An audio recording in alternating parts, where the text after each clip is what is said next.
오늘 본문은 두 군데를 좀 보겠습니다. 에레미야서 4장 1절, 말라기서 3장 7절에서 12절입니다.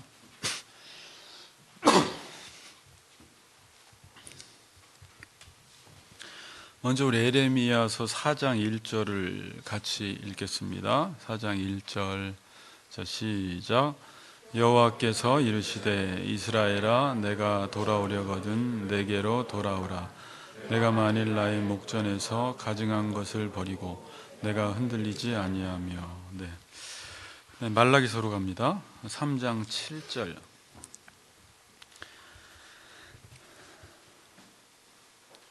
(12절까지로) 교독합니다. 만군의 여호와가 이르노라. 너희 조상들의 날로부터 너희가 나의 규례를 떠나 지키지 아니하였도다. 그런즉 내게로 돌아오라. 그리하면 나도 너희에게로 돌아가리라 하였더니 너희가 이르기를 우리가 어떻게 하여야 돌아가리이까 하는도다.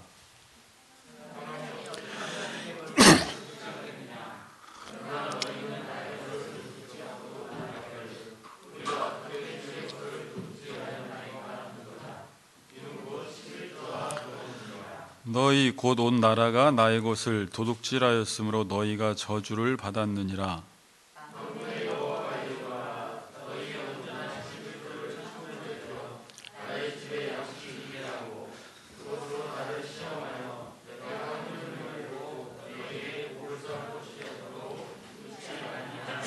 만군의 여호와가 이르노라. 내가 너희를 위하여 메뚜기를 금하여 너희 토지 소산을 먹어 없애지 못하게 하며 너희 밭에 포도나무 열매가 기한 전에 떨어지지 않게 하리니 너희 땅이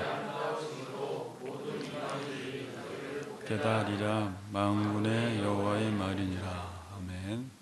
자, 이렇게 인사합시다. 바알에게 돌이켜서 하나님께로 돌아갑시다. 이렇게 인사합니다. 네.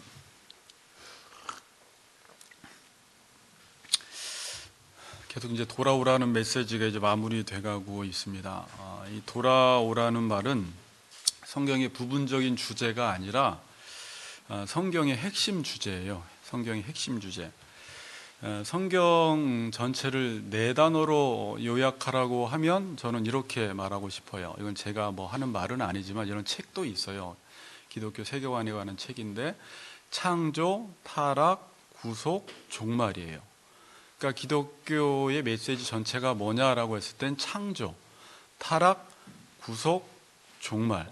이걸 다른 말로 표현하면 하나님이 선하게 창조한 그 세상을 인간이 반역해서 돌아선 것입니다.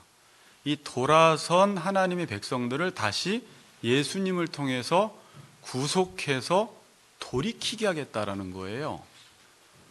그러니까 성경 전체 메시지는 인간이 하나님으로부터 돌아섰는데 다시금 이 땅에 예수 그리스도를 보내셔서 그 반역하고 돌이킨 하나님의 백성들을 돌아오게 만들겠다는 내용이구나 라는 관점을 가지고 성경 전체를 보면 성경 전체가 쫙 꿰뚫어져요. 말라기서 그 4장 6절이 어디냐면 구약 성경의 맨 마지막 구절이에요. 말라기 4장 6절이 어떻게 맞춰지는지 봅시다. 제가 한번 읽어드릴게요. 그가 아버지의 마음을 자녀에게로 돌이키게 하고 자녀들의 마음을 그들의 아버지에게로 돌이키게 하리라. 돌이키지 아니하면 두렵건대 내가 와서 저주로 그 땅을 칠까 하노라. 이게 구약 성경의 마지막 구절이에요. 아버지의 마음을 자녀에게로 돌이키게 하고 자녀들의 마음을 그들의 아버지에게로 돌이키게 하리라. 돌이키지 아니하면 두렵건대 내가 와서 저주로 그 땅을 칠까 하노라. 그러니까 아버지와 아들이 만나게 하겠다라는 거예요. 특별히 마음과 마음이 만나게 하겠다라는 것입니다. 하나님과 하나님 백성들이 완전한 하나, 연합, 일치를 하도록 만들겠다라는 거예요. 그게 이제 신약 시대에는 이제 교회, 예수 그리스도의 머리 대신 예수님과 몸된 그의 지체들이 사랑 안에서, 성령 안에서 하나가 되게 하겠다라는 게 성경 전체 메시지구나라는 것을 우리가 볼 수가 있습니다. 그리고 나서 그 4장 6절 바로 전구절에 보면 5절에 보면 엘리야를 보내서 이 일을 하겠다는 것입니다. 아버지 마음을 자녀에게로, 자녀 마음을 아버지에게로 돌이키는 일을 누구를 보내서 하겠다고요? 엘리야를 보내서 하겠다. 근데 이제 마태복음 17장에 여러분들이 11절부터 13절을 읽어보시면 그 엘리야가 누구예요? 세례 요한이에요. 그럼 세례 요한이 처음 와서 어떤 메시지를 증거합니까? 회개하라, 천국이 가까웠느니라. 또 마태복음 4장 17절에 예수님이 공생애를 시작하시면서 첫 번째로 외치신 말씀이 뭐예요? 똑같이 회개하라, 천국이 가까웠느니라 라고 말씀하시면서 이제 저희가 배웠던 산상설교에서 이 하나님 나라 백성의 윤리를 가르치기 시작하신 거예요. 그러니까 성경 메시지를 보니까 돌이키라는 거예요. 돌아선 너희들아, 다시금 회개해서 하나님의 나라, 우리는 자꾸 천당 개념을 갖고 저기 어디 멀리 가는 것이 아니라 이제 하나님의 통치를 받으라는 거예요. 그래서 그 하나님의 통치를 받을 때 우리가 산상설교 팔복에서 배웠지만 우리의 심령, 마음이 변화되어서 이제 온전히 마음과 마음이 하나 되어지는, 그래서 산상설교에서 예수님이 이 내면을 다루기 시작한 것입니다. 마음을 바꾸라는 것이죠. 할례도 겉으로만 할례 받지 말고 마음의 할례를 받으라고. 그래서 이제 여러분들이 다음 주에 살펴볼 에레미야서 4장 4절에 보면 이 마음의 문제, 이 할례의 문제, 너희 마음 밭을 기경하라는 이 문제로 돌아오라는 내용이 끝나버립니다. 그러니까 돌아오라는 메시지를 바르게 이해하기 위해서는 먼저 돌아감의 목적지를 알아야 하고, 둘째는 하나님께 등을 돌려서 돌아선 상태를 알아야 합니다. 자, 잘 들으세요. 이 부분에서. 자, 여기서 지금 우리가 돌아오라라는 메시지를 듣는데, 먼저 그러면 어디로 돌아가야 할 것인지, 돌아감의 목적지가 어디인지, 또 우리가 지금 하나님으로부터 등을 돌려 돌이켰다면 그 지금 돌이켜서 살고 있는 그 상태가 어떠한지, 그 상태에서 내게로, 하나님께로 돌아가라는 거예요. 지금 우리가 하나님께 등지고 돌아선 상태가 어떠한지를 아는 사람이 하나님께로 돌아오라는 메시지가 진짜 복음으로 들립니다.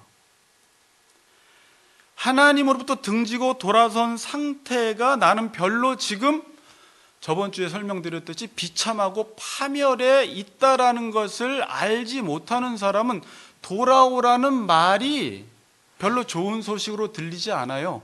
저번 주에 좋기도 하면서 싫기도 한 거예요. 그러니까 우리가 하나님으로부터 돌아섰는데 그 돌아선 상태가 어떠한지를 알고 돌아선 상태에서 하나님께 돌아오라.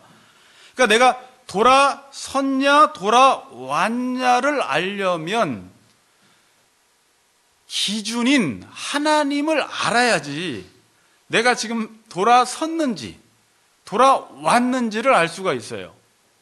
그러니까 제가 지금 여기 있는 여러분들에게, 여러분들은 지금 돌아섰습니까? 하나님께 돌아왔습니까? 대답 한번 해보세요.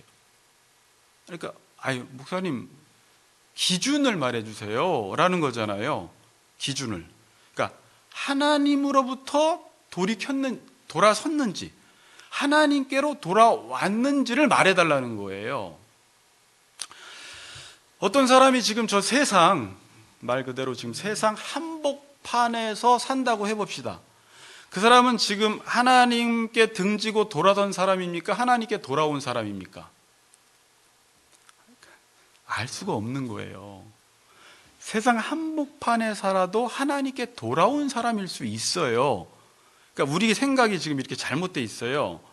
지금 여러분들이 교회에 나와 있어도 하나님께 돌아온 사람이 있지만 마음은 하나님께 완전히 등지고 있는 사람이 있을 수 있어요. 목사라고 해도, 성직자라고 해도 하나님께 돌아왔다고 다 말할 수가 없어요. 그건 모른다는 거예요. 오늘 교회를 온 사람은 하나님께 돌아온 사람이고, 교회를 안 나온 사람은 하나님을 등진 사람인가요? 아닐 수 있다는 거죠. 기준이, 우리는 그럼 교회라는 건물로 돌아섰느냐 돌아왔느냐를 지금 따지는데, 성경에서는 교회 건물이 아니라 하나님을 기준으로 마음을 돌이켰느냐, 마음이 돌아왔느냐를 물어보는 것이라는 거예요. 효주정제 이해가 돼요? 네. 말라기 3장 7절을 보겠습니다. 자, 아까 두 번째 본문이죠. 3장 7절을 읽겠습니다. 시작. 같이 읽겠습니다. 시작.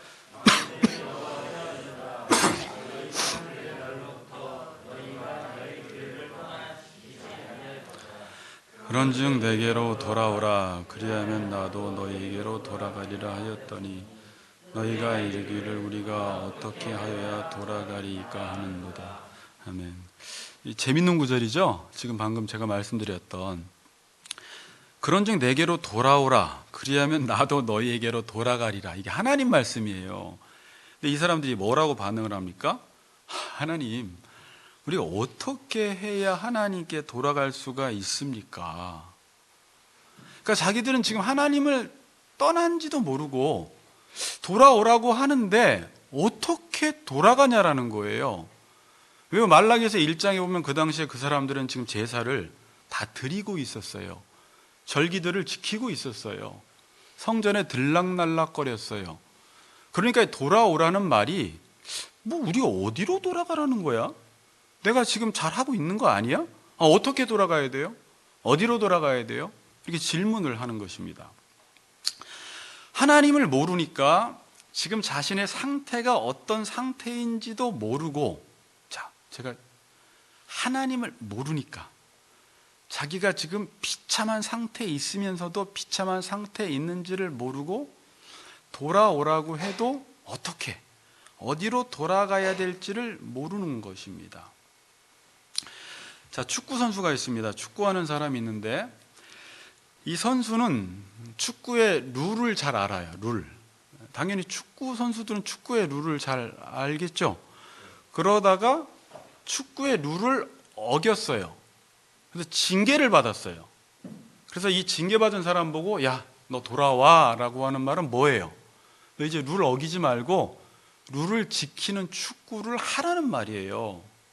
근데 무슨 의미인지 이 사람은 알고 돌아오겠죠. 근데 어떤 사람이 축구를 하는데 룰을 모르고 축구를 했어요. 그러니까 축구 룰을 몰라. 근데 축구를 했어요. 좀 말도 안 되지만. 돌아와 그러니까 이 사람은 어떻게 돌아가야 될지를 모르는 거예요. 원래 룰을 몰랐기 때문에. 지금 이스라엘 백성들이 신앙생활을 하는데 성도들 중에도 그런 성도들이 있어요. 룰도 모르고 신앙생활을 하는 사람이 있어요. 그러니까 룰이라고 하면 이제 여러분 이제 뒤에 설명드리겠지만 단순히 성경 몇 자 아는 게 아니라 교리 공부했다, 뭐 하나님 나라 배웠다 정도를 말하는 게 아니에요. 하나님을 모르고 하는 거예요. 신앙생활을. 신앙생활을 하는데 하나님을 모르고 신앙생활을 하니까 자기가 하나님으로부터 멀어져서 선지자나 하나님은 돌아오라고 하는데 어떻게 돌아가야 될지를 모르는 거예요. 자, 아까 3장 7절 보세요. 만군의 여호와가 이르노라 너희 조상들의 날로부터 너희가 나의 규례를 떠나 지키지 아니하였도다 그러는 것입니다. 그러니까 이스라엘 백성들은 처음부터 규례, 율법을 지키지 않고 신앙생활을 한 거예요. 그럼 우리는 이 사람들이 성전도 나가지 않고 예배도 제사도 안 드렸다라는 말이 아니에요. 지금 말라기에서 1장에 제사 드렸죠. 더군다나 바벨론 포로에 붙들렸다 학개 스가랴 에스라서를 통해서 말씀 부흥이 운동이 일어나고 그들이 돌아온 이후에 쓰여진 게 말라기예요. 그들이 바벨론 70년 동안 에레미야의 예언대로 하나님 말씀을 지키지 않아서 바벨론 포로에 붙들려 갔다가 그들이 깨달은 게 뭐냐면 우리가 하나님의 말씀을 지키지 않았기 때문에 이렇게 포로 생활한 것이구나라고 해서 돌아와서 말씀 부흥운동이 일어난 거예요. 그때부터 회당을 만들고 서기관 제도가 생겼어요. 말씀을 받아 적고 기록하고 가르치자. 이제 우리가 말씀을 철저히 지키자라고 하고 나서 몇십 년 지나지 않아서 말라기서가 쓰여졌는데 이런 상태에 된 거예요. 근데 그러니까 여기서 지금 너는 하나님의 규례 지키지 않았어. 근데 자기들은 지금 늘 제사 드리고 있으니까 규례를 지킨 줄 아는 거예요. 그러니까 돌아오라고 하니까 어떻게 돌아가야 됩니까, 우리가? 이렇게 말하는 거예요. 제가 지금 한국교회 1,000만이에요?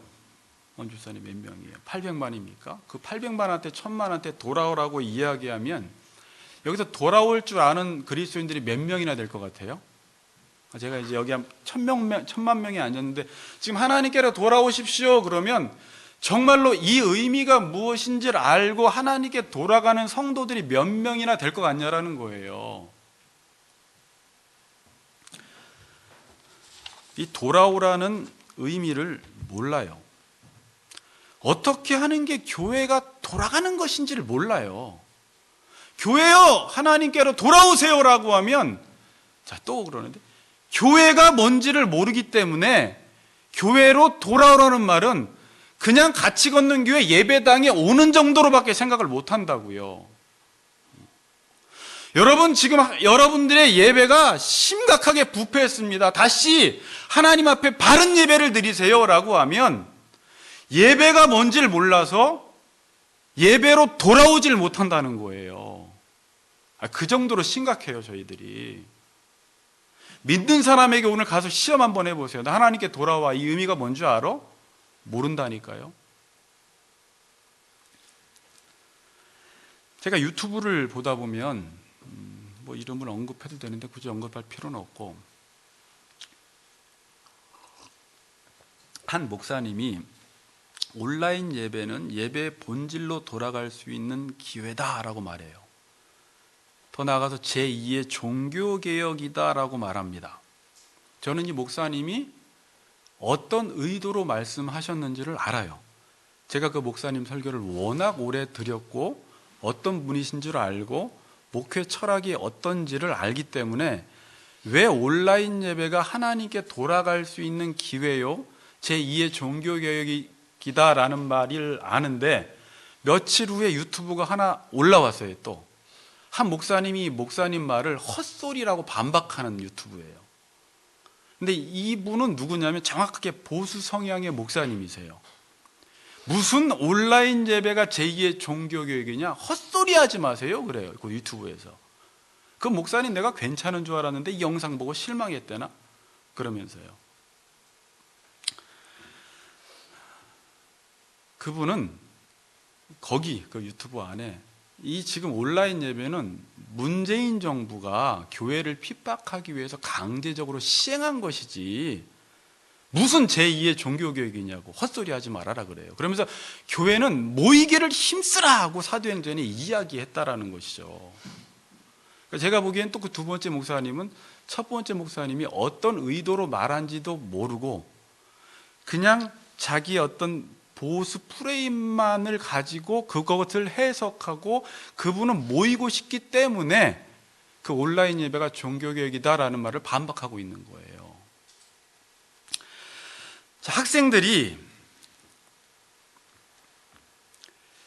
학교에 가서 공부를 해야 하는데 학교에 가서 공부는 안 하고, 여러분들이 학교에 가서 학교 건물만 자꾸 키우고 학교 교실을 이쁘게 꾸미고 그냥 가서 아이들하고 늘 놀기만 하고 내가 수업을 몇 시간 들었는지 따지기만 하고 어떤 과목 들었는지만 이야기하면서 공부를 안 하면, 여러분, 그리고 자기는 지금 공부를 잘하고 있다고 생각을 한다면 그 학교에 나가서 학교에 있고 수업을 들었다라는 것을 절대시하면서 자신은 학생으로서 해야 할 일을 다 했다고 생각을 한다면 그 학교를 없애서라도 이 아이가 공부할 수 있게 만들어야 되는 거예요. 지금 학교 건물을 너무 의존하고 있고 절대시하고 있기 때문에 공부를 안 하거든요. 그러니까 학교가 학교로서의 기능을 제대로 한다면 학교는 너무 좋은 곳이에요. 굳이 없앨 필요가 없어요. 교회가 교회로서의 기능과 역할을 제대로 감당하면, 하나님이 누구신지를 알려주고 성도들이 하나님의 말씀을 따라 살도록 교회가 가르치고 양육했다면 교회 건물의 무용성을 논할 필요가 없는 거예요. 그런데 성도들이 교회 건물을 절대시하면서 자신은 신앙생활이 교회 큰 건물에 들어가고 그 건물 안에서는 몇 가지 종교 생활을 한 것 가지고 자신은 하나님을 섬겼다고 생각하니까 아무리 율법을 배우라고 하고 말씀을 배우라고 해도 나는 지금 신앙생활을 잘하고 있어 라고 생각하니까 이거 다 부숴버려. 나중에 에레미야 7장에 보면 성전이 아니다라고 외치라는 거예요. 에레미야 보고 하나님이 성전 제도를 세워놓고 이 성전은 성전 아니야 라고 선포하라는 거예요. 마치 이 시대로 따지면 지금 교회는 교회가 아니야 라고 목사가 선포하라는 거예요. 그런 의미에서 첫 번째 목사님은 그렇게 말씀하셨던 거예요. 온라인 예배 자체가 종교개혁이 아니죠. 온라인 예배가 뭐가 좋아요, 여러분? 이렇게 모이는 게 좋죠. 지금 뭐 대면 예배냐 비대면이냐 온라인이냐 대면이냐가 중요한 게 아니잖아요. 온라인 예배를 통해서라도 지금 건물에 나가지 못하는 이런 상황 속에 다시금 우리도 어찌 보면 바벨론 포로라고 생각해서 우리가 하나님의 율법을 떠나서 우리를 위한 그 종교 생활, 거칠에 외식하는 신앙생활을 해왔다면 이제는 다시 본질로 돌아가는 기회로 이 기회를 삼자라는 거잖아요, 지금. 그렇죠?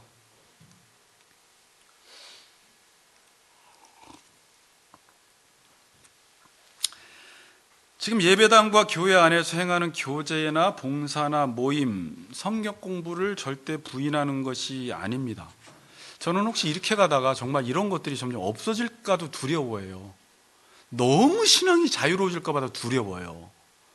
아직 자유로울 만큼 훈련도 되지 않은 사람들이 너무 빨리 자유를 맛보고 이 설교를 또 자기에게 또 너무 유리하게 해석을 해서 세상 한복판에 있어도 매일매일 집에 있어도 교회 나가지 않아도 교제하지 않아도 내가 남을 위해서 십자가를 지지 않아도 섬기지 않아도 나는 얼마든지 하나님께 마음이 돌아가고 있으니까 신앙생활을 잘하는 거야 라고 또 한쪽으로 치우칠까 봐 두려운 면도 있어요, 제가. 교회 안에서 행하는 교제, 봉사, 모임, 성경 공부를 부인하는 것이 아닙니다. 제가 하고 싶은 말은 뭐예요? 아까 돌이 켰느냐 돌아왔느냐의 기준인 하나님을 알라는 거잖아요. 에레미야서나 호세아서나 선지서에서 계속 말씀하는 게 이 백성이 여호와를 모른다는 거잖아요, 지금. 제가 이제 여호와를 안다는 게 뭐냐라는 것은 뭐 이렇게도 저렇게도 이렇게도 설명을 많이 드렸는데 오늘 본문 흐름상에 맞게만 설명을 드릴게요. 여호와를 안다라는 것은 관계성 속에서만 여호와를 알 수 있는 거예요. 언제? 관계성 속에서만. 그러니까 언약 관계 안에서만 하나님을 알 수가 있는 거예요. 여러분이 오늘 집에 가셔서 에레미야 11장 1절에서부터 17절까지 얼마 안 되죠. 17절인데 집에서 한번 읽어보세요. 여기서 계속 반복되는 단어가 언약의 말이라는 거예요. 언약의 말. 이 에레미야서 11장 1절에서 17절은 에레미야 1장부터 10장까지의 요약이에요.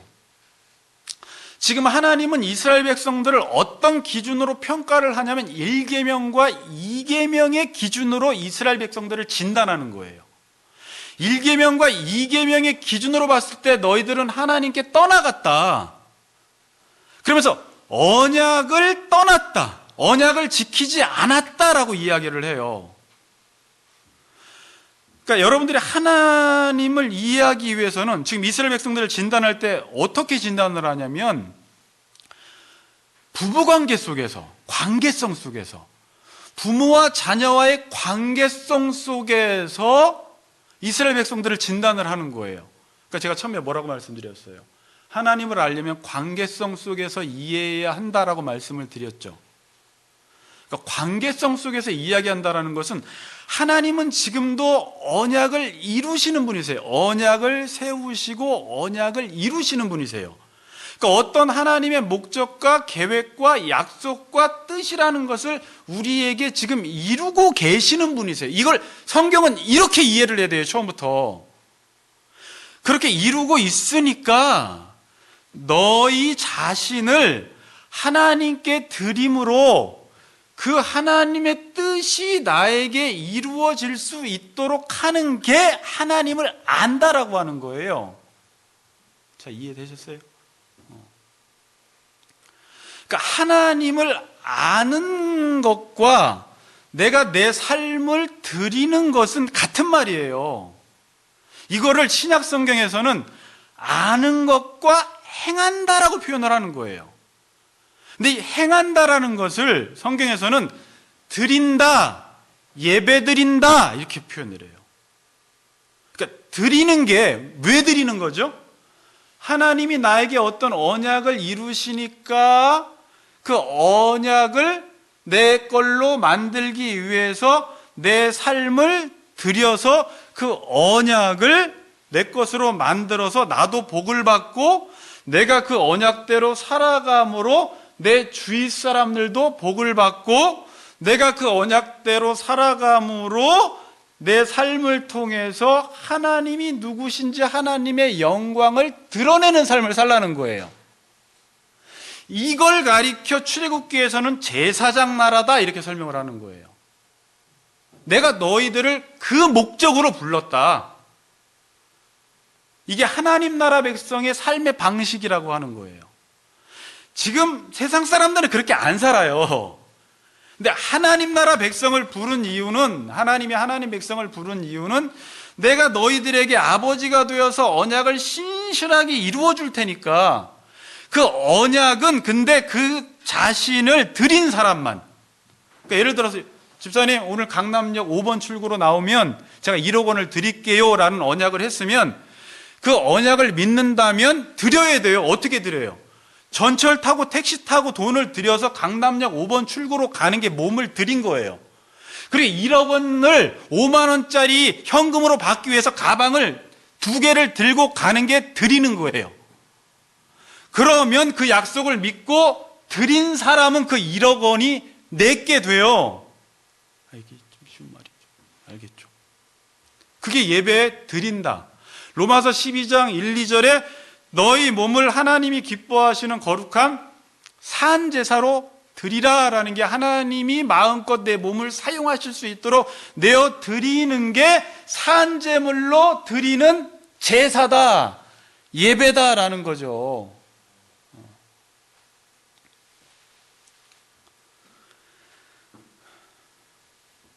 예배당을 크게 지어놓고 그 안에서 수많은 종교적인 활동들을 하는데 하나님을 모르면 내 삶을 드리지 않습니다. 자, 지금 자기의 삶을 드리지 않는 성도들 있죠. 아무리 드리라고 해도 안 드려요. 이 사람들은.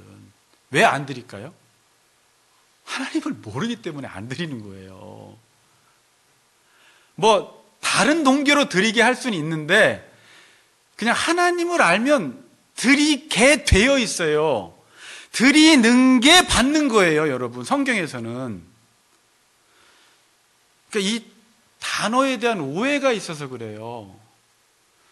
교회에서 드리라라는 말을 마치 세상에서 세금을 내듯이 깡패들이 오야봉에게 무슨 상납하듯이 낸다라는 개념으로 알고 있기 때문에 이 드린다라는 개념이 지금 잘못 이해되고 있어요.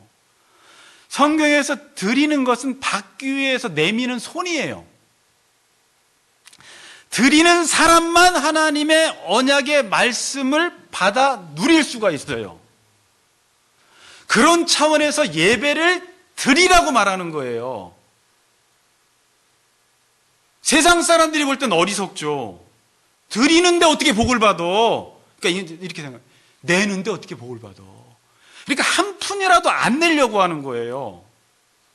벌써 이 개념 자체를 바르게 이해하지 못해서. 자, 3장 7절 다시 한번 읽고 8절을 봅시다. 자, 7절, 8절을 연속해서 읽어보겠습니다. 이제 문맥을 이해해야 되니까. 자, 읽겠습니다. 시작.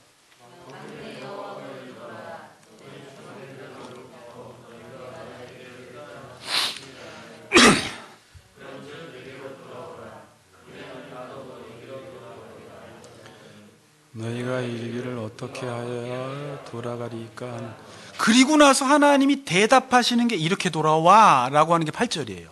그런 차원에서 11조가 뭔지를 이해하라는 거예요. 우리 개념으로 가지고 있는 11조 돈 내라네 또? 이렇게 말고 돌아오라는 개념 속에서 8절을 이해해야지 11조가 뭔지를 이해하게 되는 거예요.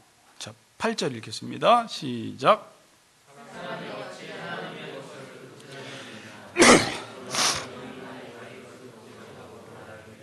우리가 어떻게 주의 것을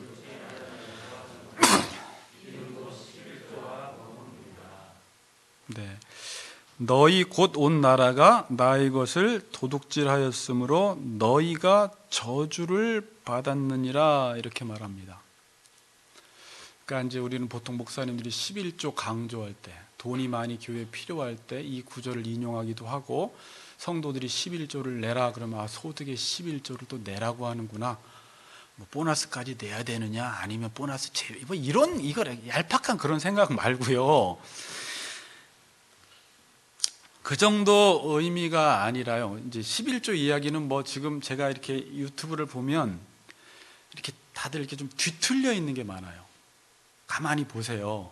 그러니까 하나님과 우리와의 원래 언약 관계 속에서 11조를 이해해야 되는데 그 관계성을 배제시켜 놓은 채 11조라는 것을 이해하려고 하니까, 물론 예전에는 이 드리는 것, 구제하고 내는 것들은 일반인들도 하는 거기 때문에 기독교인들도 그런 차원에서라도 선한 마음으로 했는데, 이제 그 11조 자체가 잘못 사용되면서 이 11조를 이제 내지 말아라 라는 내용까지 있고, 뭐 율법이냐 뭐냐라고 하면서 이제 11조에 대한 여러분들이 의견들이 목사님들마다 여러 가지 것들이 올라와요. 그럼 처음에 11조에 관한 내용이 나온 본문이 어디예요? 마태복음 14장이에요.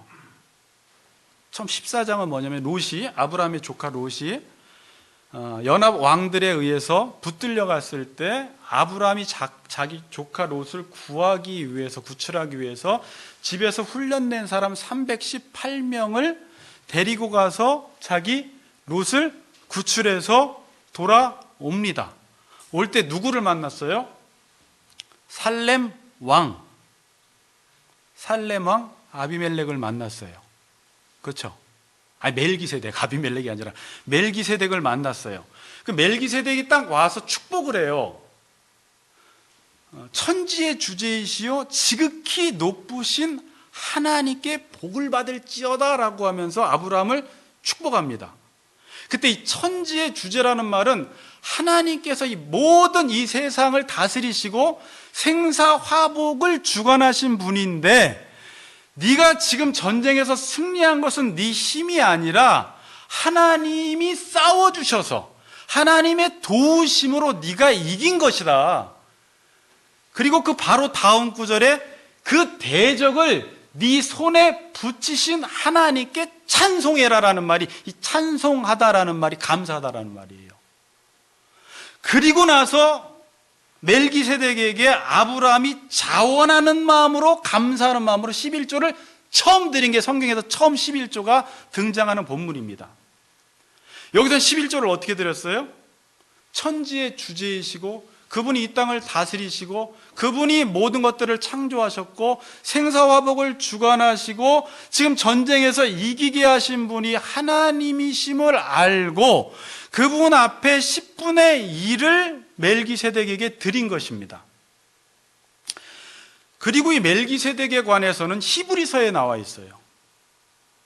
히브리서는 예수님의 대제사장이신 예수님이 누구이신지를 길게 설명을 해요. 처음에 천사보다 낫다. 그러니까 더 좋은 제사장에 대해서 설명을 하는데 7장에 가보면 멜기세덱은 대제사장이에요. 그리고 의의 왕이요 평강의 왕이요 이렇게 설명을 해요. 여러분, 의의 왕이요 평강의 왕이 누구예요? 예수님이잖아요. 그리고 아브라함을 맞이할 때 멜기세덱이 창세기 14장 보면 떡과 포도주를 가지고 나와요. 이 떡과 포도주는 예수님의 살과 피를 상징하는 거예요. 그러니까 멜기세덱은 지금 누구를 예표하는 거예요? 예수님을 예표하는 거예요. 그럼 아브라함은 지금 누구에게 11조를 드린 거예요? 예수님에게 11조를 드린 거예요. 자, 그런데 더 중요한 것은 이 예수님은 또 잘 들으세요. 하나님의 첫 열매예요. 뭐라고요? 예수님은 하나님의 첫 열매. 자, 그러니까 10의 1을 드린다. 이제 첫 열매 좀 이따 설명드리고 10의 1을 드린다라는 것은 그냥 우린 단순히 물질적으로만 내 수입의 10의 1을 드리는 것을 의미하는 게 아니라 10의 1은 하나님 거고 10의 9는 내 거라는 말이 아니라 성경에서는 이 첫 소산, 추수 때 농사지어서 첫 곡식단을 하나님께 첫 단으로 드린다라는 것은 이게 전체를 대표하는 거예요. 알겠어요? 이 모든 것들이 다 하나님의 것입니다라는 것을 인정하는 거예요. 그리고 10의 1을 드리면서도 1만 하나님께 드리는 게 아니라 나머지 9도 하나님의 언약을 이루는데, 하나님의 뜻을 이루는데 사용하겠습니다라는 거예요. 전체의 대표예요. 근데 예수님이 장자잖아요. 우리 전체를 구원하기 위해서 10의 1로 하나님께 드려짐으로써, 잘 들으세요, 드려짐으로써 모든 열방이 구원을 얻게 된 거예요. 회복이 일어난 거예요. 일이 드려짐으로. 그래서 예수님으로 인해서 예수님이 산 제물로 드려짐으로 구원받았음을 깨달은 하나님의 백성들의 삶은 어떻게 살아가야 되느냐? 우리도 내 인생은 내 것이 아니기 때문에 이제 하나님의 백성으로서 내 삶의 10분의 1을 드림으로 나머지 전부도 내 삶을 하나님의 뜻 앞에 산 제물로 드림으로 우리의 삶을 통해서 이웃과 열방이 회복이 되고 하나님 나라가 이루어지는 것입니다. 그걸 위해서 창세기 12장 1절에 아브라함을 부르셔서 너는 복이다. 너는 복의 근원이다. 모든 민족이 너로 말미암아 복을 받을 것이다. 이렇게 말한 거예요. 너로 말미암아가 뭐예요? 네 덕분에라는 말이에요. 그럼 어떻게 우리 때문에 모든 민족이 복을 받아요? 아까 제사장 나라로 우리를 불렀다고 했잖아요. 베드로전서 2장 9절에 보면 너희는 왕이요 제사장이에요. 우리는 제사장이요, 지금 제물이 우리 몸이에요. 내가 제사장으로서 내 몸을, 지정의를, 내 시간과 물질과 몸을 하나님이 하라는 일에 내 삶을 드렸을 때 그 하나님의 뜻이 먼저는 아까 말씀드렸듯이 나에게 이루어짐으로 내가 복을 받고 당연히 하나님과 열방을 이어주는 중재자가 되어서 복의 통로가 되어서 나를 통해서 하나님이 언약하신 언약이 흘러가는 축복의 통로로 사용되어지므로 너로 인해서 모든 열방이 복을 받는다라는 거예요. 내가 그 일을 위해서 이스라엘을 불렀고 너희들을 불렀다는 거예요. 그러니까 너희들은 똑같은 인간이지만 가인 계열의 자손처럼 그들의 삶의 방식, 욕심부리고 빼앗고 착취하는 삶의 방식이 아니라 그 삶이 정확하게 하나님께로부터 등 돌린 삶이에요. 반역한 삶. 그리고 이스라엘 백성들이 그때 아모스에 보면 그런 삶을 살았어요. 빼앗고 착취해서 욕심부려서 내가 가져서 잘 살려고 하는, 상대적으로 내가 잘 살려고 하면 다른 사람을 죽여야 하는 이 구조로는 절대 평화가 오지 않는다. 너희들은 네 몸이 아니다. 너희들은 하나님의 백성으로 내가 너희를 불렀으니까 이제부터 너의 모든 것을 하나님께 다 드려, 산제물로 드려버려. 그러면 그게 죽는 것 같지만 하나님이 너를 통해서 열방 가운데 하나님이 누구신지를 만방에 드러내는 제사장 국가로 너희들을 내가 세운 거야, 부른 거야, 이렇게 말씀하는 거예요. 이해가 되세요? 네. 그런 큰 개념 속에서 예배가 뭔지, 드리는 게 뭔지, 11조가 뭔지, 왜 드려야 하는지. 그러니까 교회에서도 드린 것을 가지고 여러분 당연히 시간과 물질을 드려야지 그 시간과 물질을 하나님 나라의 공의와 정의를 세우는 데 쓸 거 아닙니까? 그렇죠? 그렇게 해서 열방이, 그래서 여러분 에레미야서나 선지자 보면 그런 하나님 백성이 믿는 삶을 통해서 열방이 하나님께 계속 돌아오는 거예요. 근데 교인들조차도 우리 아모스서에 봤지만 저울을 속이고 불법적 상거래를 통해서 내 욕심만을 챙기는 삶을 살아가면 사람들이 우리를 보고 하나님께 돌아옵니까? 하나님께 등집니까? 지금 등진 거예요. 그래서 우리의 삶이 하나님께 못 오도록 막아버린 거예요. 저렇게 살려면 교회 나갈 이유가 없거든요. 사람들이 여러분들을 보면서 참 너는 삶이 다르다. 야, 어떻게 그렇게 살 수가 있냐? 그냥 단순히 자선사업 좀 하라는 그게 아니에요. 그냥 삶의 자세 자체가 그들을 위한 삶으로 나를 통해서 하나님의 복이 마음껏 흘러갈 수 있도록 나를 열어놓으라는 거예요. 그럼 그들이 우리로 인해서 여호와를 알게 되는 왕이요, 제사장이요, 택하신 백성이요, 제사장 나라로 우리를 부르신 거예요.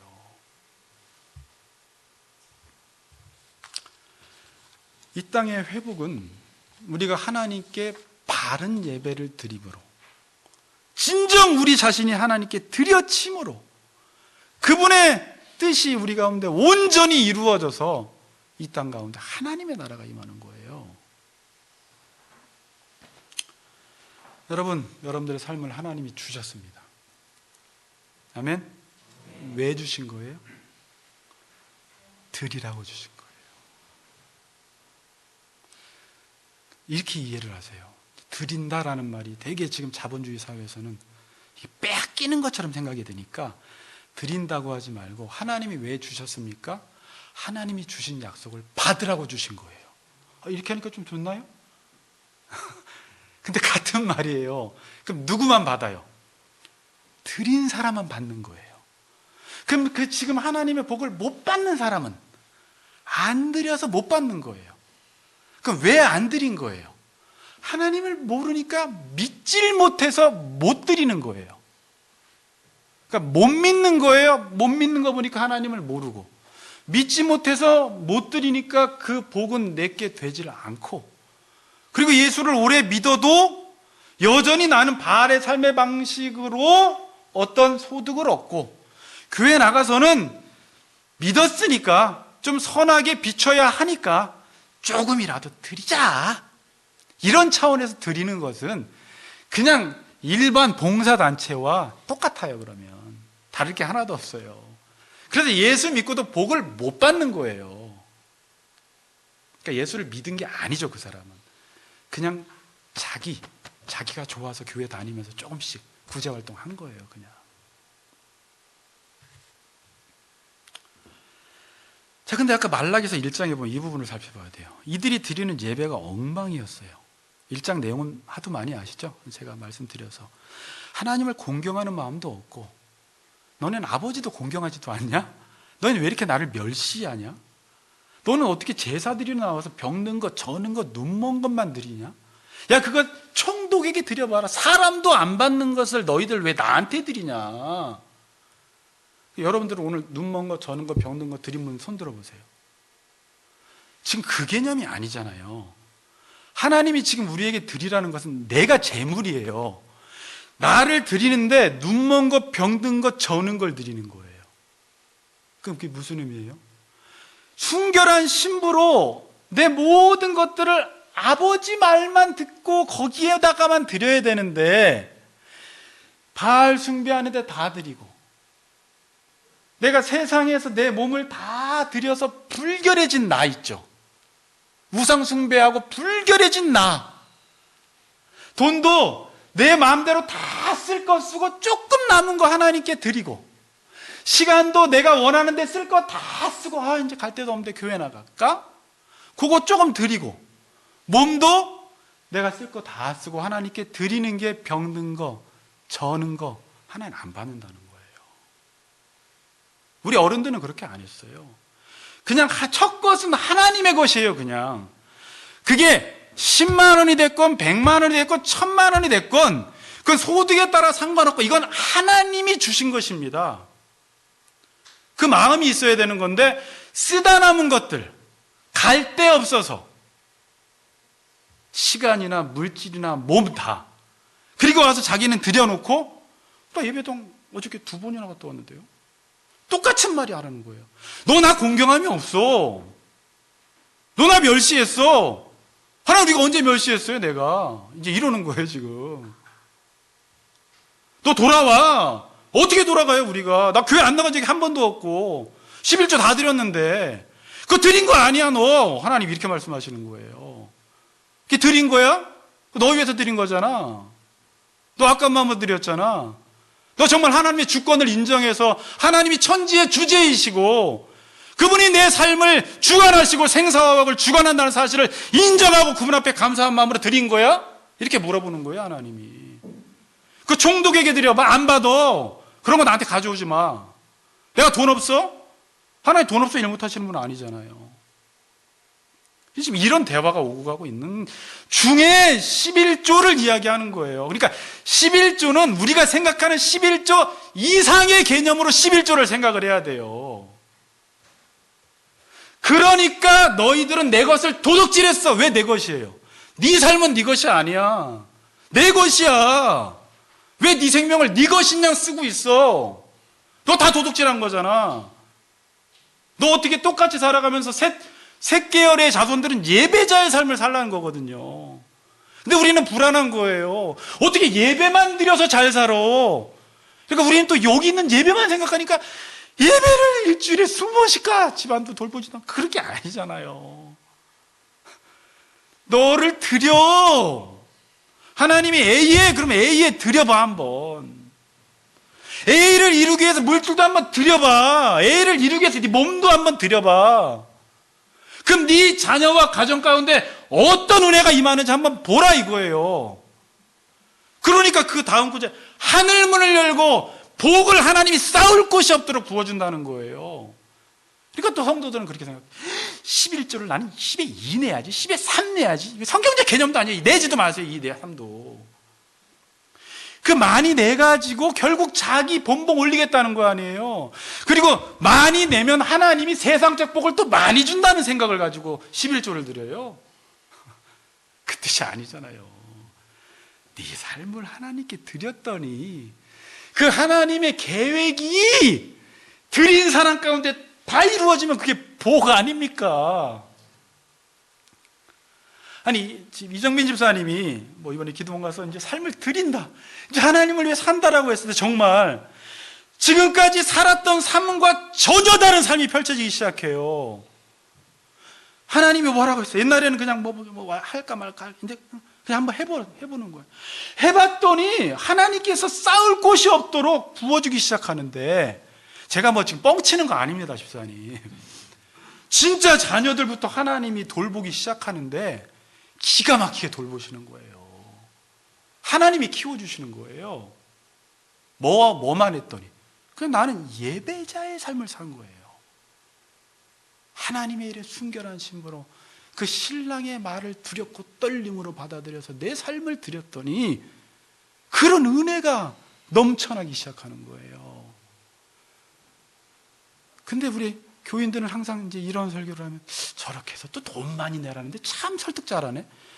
또 이렇게 생각을 한단 말이에요. 여러분들이 그래서 제가 드린다라는, 이건 11조 설교가 쉬운 게 아니거든요. 하나님 나라 전체를 이해하지 못하면 10의 1을 드린다라는 게 언약 관계 속에서 생각하지 않으면 이해가 안 돼요.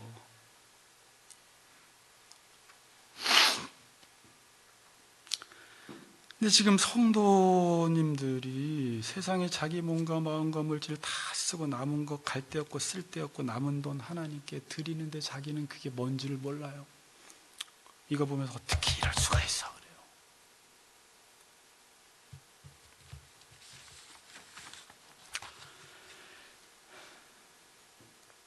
이스라엘은 하나님께 드리지 않았습니다. 자신을 드리지 않았어요. 내 모든 종교 행위는 다 했습니다. 그러니까 신앙생활은 열심히 하는 것 같은데 하나님이 주시는 복은 하나도 못 받았어요. 그 내용이 어디 나오느냐? 3장 14절에 나와요. 그들이 하는 말이 이래요. 말라기서요. 띄워주세요. 이는 너희가 말하기를 하나님을 섬기는 것이 헛되다 이래요. 이 사람들이. 만군의 여호와 앞에서 그 명령을 지키며 슬프게 행하는 것이 무엇이 유익하리요 그래요. 이게 무슨 말이에요? 야, 하나님 섬겨서 잘 된 게 뭐 있어 우리가? 하나님 섬기는 게 헛돼. 아무 유익이 없어. 재밌는 표현은 뭐예요? 하나님 명령을 슬프게 행한다 이렇게 표현을 해요. 지키기 싫은데 아빠가 말했는데 억지로 지키는 거예요. 그리고 나서 한단 말이야. 너 집사라며, 권사라며, 너 하나님 섬겨서 잘 된 게 뭐가 있어? 근데 실제적으로 신앙생활을 했기는 했는데 드린다라는 것을 이런 개념으로 알지 못하고 드리는 사람들은 드리지 않은 거예요. 안타까운 거예요. 그래서 제가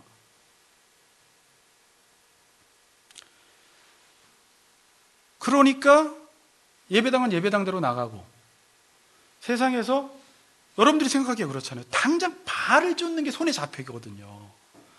자본을 쫓는 게 당장 손에 잡히기 때문에 이거는 내가 해결하고 신앙생활은 그냥 신앙생활대로 하는 거예요. 이거랑 연결이 안 되는 거예요. 지금 왜 예수 믿으면 잘 사는지가 연결이 안 돼.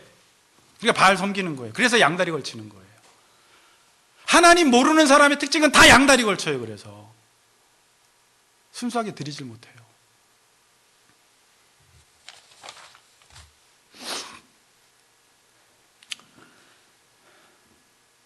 따라합니다. 드리는 것이 하나님 나라 백성의 삶의 방식이다. 아멘. 그래서 여러분들이 이제 앞으로 성경을 앞에 모세오기 읽을 때 하나님이 하나님 나라 백성을 부르시고 애굽에서 출애굽하시고 가나안 땅을 주시면서 주신 게 뭐예요? 율법이에요. 이걸 규례라고, 법도라고 표현하기도 하고 하나님의 말씀대로 살라는 거예요. 이제는. 그러니까 제가 이제 묵상하다가 율법은 뭐냐면 하나님이 주시니까 드리라는 게 율법이에요. 그러니까 그거를 로마서에서 바울은 어떻게 이해를 했냐면 율법은 내가 무엇을 행해서 어떤 결과를 얻는 게 아니라 율법을 지킨다라는 것은 하나님께서 주시니까 내 삶을 드림으로. 드리는 게 뭐예요? 율법을 지키는 그 자체가 받는 거예요. 그래서 믿음으로 산다 이거예요. 의인은 믿음으로 산다 이거예요. 하나님이 주시는 것을 드려서 받는 방식으로 살아간다. 이게 하나님 나라 백성의 삶의 방식이다. 어떻게 살아간다고요? 하나님이 주시는 것을 받고 살아가는 사람이 쉽게 표현한 거예요. 하나님 나라 백성의 삶의 방식. 그걸 가리켜 그냥 율법을 지키며 살아간다라는 거예요. 그렇게 살아가면 말대로 여러분을 통해서 열방이 죽게 돌아와요. 왜? 달라 삶이. 사랑하는 삶이기 때문에 저 사람들은 어디서 어떻게 주어지는지 모르겠는데 희한하게 주어져. 그리고 그 사람들은 내가 보기에 나보다 가진 것도 없는데 더 많이 베풀어. 더 많이 헌신하면서 사는데 잘 살아. 뭐야 저거. 하나님이 그렇게 부르신 거예요. 우리를 보고 그걸 느낄 수 있도록. 그래서 출애굽기 15장 5절 6절 보면 유명한 구절이죠. 띄워주세요. 세계가 다 내게 속하였나니 너희가 내 말을 잘 듣고 내 언약을 지키면 너희는 모든 민족 중에서 내 소유가 되겠고. 이게 보물스러운 소유라는 말이에요. 하나님이 하나님의 말을 잘 듣고 언약대로 살아가면 하나님이 특별한 하나님의 소유로 삼는다는 거예요. 야, 이놈은 내 말을 너무 잘 들어서 이놈만 세상에 보냈다가는 내가 누구인지를 너무 잘 비추는 세상의 빛으로 살아가. 넌 특별한 소유야. 네 인생 내가 책임질게. 하나님을 너무 잘 알리거든요. 너희가 내게 대하여 제사장 나라가 되고, 제사장 나라 어떻게 이해하면 돼요? 하나님과 열방 사이를 이어주는 제사장 나라. 제사장이 뭐예요? 제물을 하나님께 드림으로 하나님의 복을 하늘에서 끌어다가 열방 가운데 나누어 주는 자로 여러분들을 부르셨다는 거예요. 거룩한 백성이 되리라. 너는 이 말을 이스라엘 자손에게 전할지니라. 이 한 구절 안에 이렇게 깊은 의미가 있어요.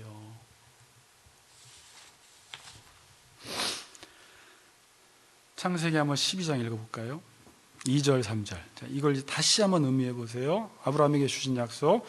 창세기 12장 2절 3절 읽습니다. 시작.